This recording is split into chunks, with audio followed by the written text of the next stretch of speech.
नमस्कार दोस्तों, स्वागत है आपका नई एक और गाइडेंस बाय केशव की मोटिवेशनल वीडियो में। मैं आपके साथ आ चुका हूँ एक और नई वीडियो में। इस छोटी सी कहानी से मैं आपको कुछ समझाना चाहता हूँ। अगर जो आप इस वीडियो को पूरा नहीं देख सकते तो आप अभी इस वीडियो को बंद कर सकते हैं। अगर जो आप जीवन में सफल होना चाहते हैं तो ये वीडियो देखिए और मेरे चैनल को सब्सक्राइब कर जरूर जाना, क्योंकि ये चैनल आपके जीवन में कुछ ना कुछ वैल्यू ऐड करता रहता है। तो चलिए शुरू करते हैं बिना किसी देरी के। एक राज्य में एक राजा था। वो राजा समय के साथ साथ बूढ़ा हो गया था। उसके पास एक बड़ा बेटा था। वो राजा अब सबसे कुछ भी काम नहीं बनता था, तो वो सोचने लगा कि अब मैं अपनी 4 रानियों के साथ संन्यास ले लेता हूँ। तो वो सोचता है कि मैं 4 में से कौन सी रानी के साथ संन्यास लूँ, क्योंकि अब वो बहुत ज़्यादा बूढ़ा हो गया था और वो अपना जीवन शांति से बिताना चाहता था। तो पहले वो चौथी रानी के पास गया, जिसने उसने सबसे लास्ट में विवाह करा था। वो उसके पास गया।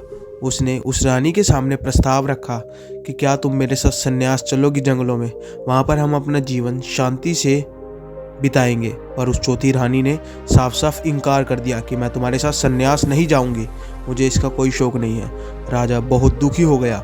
वो सोचने लगा, अब मैं चलो कोई ना, इस रानी ने तो मुझे साफ साफ मना कर दिया, पर मैं अब अपनी तीसरी रानी के पास जाकर उससे पूछूंगा क्या वो मेरे साथ संन्यास जाने के लिए तैयार होगी। तो राजा सोचता है कि तीसरी रानी से अब मैं पूछने जा रहा हूँ। तो राजा तीसरी रानी के पास जाता है। तो राजा उसे कहता है कि तुम क्या मेरे साथ संन्यास चलोगी जंगलों में, हम वहाँ पर शांतिमय जीवन जिएंगे। फिर वो तीसरी रानी कहती है, क्या पागलपन मचा रखा है तुमने ये, मैं तुम्हारे साथ कहीं नहीं जाऊँगी। अगर जो तुम वहाँ चले गए तो मैं दूसरी शादी कर लूँगी, मुझे तुम्हारे साथ नहीं रहना अगर जो तुम संन्यास करोगे तो राजा वहाँ से भी दुखी हो जाता है। बहुत ज़्यादा दुखी हो चुका था राजा। वो सोच रहा था कि अब मेरी 2 रानियों ने तो मुझे मना ही कर दिया, शायद मेरी आगे भी रानियाँ मना कर दे। पर उसने सोचा मैं एक बारी कोशिश तो कर सकता हूँ। तो वो दूसरी रानी के पास गया। वो रानी बहुत ज़्यादा निपुण थी। वो उसका सारा राज्य का कारभार भी संभालती थी, जिसकी वजह से राजा को लगा कि ये मेरे साथ ज़रूर चलने के लिए राजी होगी, क्योंकि इसे मेरा सारा दुख दर्द पता है और इसे पता है कि शांति जीवन में कितनी ज़रूरी होती है। तो वो रानी के पास जाकर पूछते हैं, रानी क्या तुम मेरे साथ जंगलों में संन्यास पर चलोगी, क्योंकि मैं अब जीवन से थक गया हूँ। तो रानी कहती है, राजा मेरे ऊपर पहले से ही बहुत ज़्यादा राज्य का भार है, जिसकी वजह से अगर जो मैं छोड़ के गई तो राज्य उथल पुथल हो जाएगा, जिसकी वजह से मुझे यहाँ पर रहना मेरा बहुत ज़्यादा ज़रूरी है। जिसकी वजह से मैं तुम्हें वादा करती हूँ तुम संन्यास चले जाओ। मैं तुम्हें वादा करती हूँ कि जब तुम अंतिम सांस गिनोगे तो मैं तुम्हारा क्रियाक्रम पूरे राजसीय ठाट फाट से करवाऊँगी, जिसकी वजह से मैं तुम्हें शमशान घाट तक बिल्कुल राजसीय तरीके तक पहुँचाऊँगी, जिससे तुम्हारे उसमें शान में कोई भी कमी नहीं होगी। तो राजा वहाँ बहुत ज़्यादा दुखी हो जाता है। वो अपनी सारी उम्मीदें छोड़ देता है कि अब मेरे को अकेला ही संन्यास पर जाना होगा। पर राजा क्या देखता है कि एक द्वार के पास बूढ़ी सी महिला खड़ी है। वो बूढ़ी सी महिला उस राजा की पहली रानी थी। वो राजा को कहती है, चलो राजा हम चलते हैं संन्यास के लिए। तो राजा ये देखकर बहुत ज़्यादा रोने लग जाता है कि जिस रानी को उसने धुतकारा, मतलब कि जिस रानी से उसने सबसे पहले विवाह करा, वही उससे सच्चा प्यार करती थी, बाकी सारी तो मोहमाया थी। पर राजा को इस बात पे बहुत ज़्यादा रोना आया कि उसने उस रानी की अच्छी तरह से कदर भी नहीं करी। राजा को बहुत ज़्यादा दुख हुआ। वो दोनों संन्यास के लिए चले गए। अब ये कहानी मैंने आपको क्यों सुनाई, चलिए इसका मूल आधार मैं आपको बताता हूँ।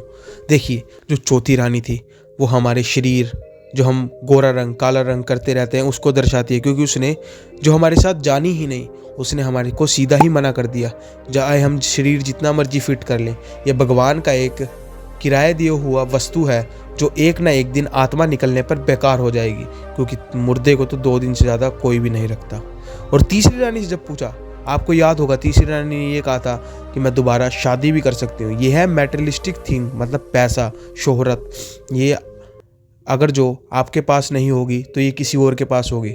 इसका तीसरी रानी से ये संबंध था कि वो तभी दोबारा किसी और के पास चली जाती है, रीमैरी कर कर, मतलब शादी कर कर नए जने के पास चली जाती है। कोई भी ये पैसा धन दौलत वस्तु होती है। तो दूसरी रानी रिप्रेजेंट करती है हमारी फैमिली को। आपको याद होगा दूसरी रानी ने ये कहा था कि मैं तुम्हारा क्रियाक्रम और तुम्हारे लास्ट तक तुम्हारे साथ रहूँगी, मतलब कि तुम्हारा क्रियाक्रम अच्छे से करवा दूंगी। फैमिली भी सिर्फ हमारे क्रियाक्रम, मतलब जब तक हमारी लाश को आग नहीं लग जाती, जब तक उसका अंतिम संस्कार नहीं होता, तब तक हमारे साथ चलती है। उसके बाद कोई भी हमारे साथ नहीं चलता। तो ये और पहली रानी दर्शाती है हमारी सोल को, मतलब हमारी आत्मा को, जो हमारे साथ जाते हैं, जिसका हम पूरे जीवन ध्यान ही नहीं रखते।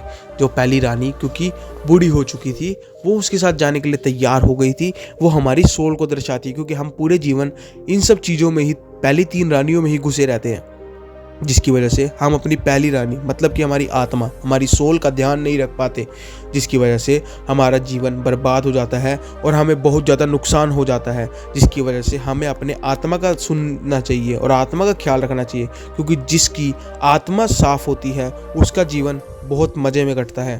तो हमें हमेशा अपनी आत्मा का ध्यान रखना चाहिए। तो गाइस, कैसी लगी आपको ये वीडियो?